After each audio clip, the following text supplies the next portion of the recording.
Hi guys! It's me again, Mrs. B. And for today's video, samahan nyo nga kaming kumain dito sa Kura Cafe.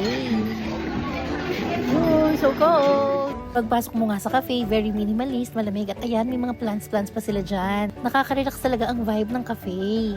Ito pala yung menu nila. Syempre, dahil coffee shop to, marami silang drinks na in-offer. Bukod nga sa drinks, meron silang sandwiches, waffle, pizza, pasta, at syempre, rice meals. Kaya tara na, let's eat! Meron sila dito complimentary bread.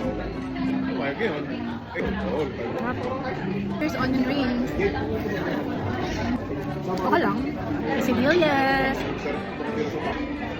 Wow, ang sarap. 9 out of 10. Fish and chips. Okay din ang fish and chips nila, lalo na yung sauce. 6 out of 10 naman para sa pizza. Dry. Okay lang.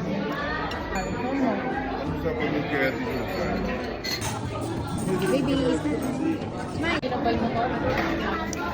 guys, ang sarap ng coffee nila dito. So guys, first time namin dito kumain. Masarap naman yung food kasi medyo matagal lang yung service.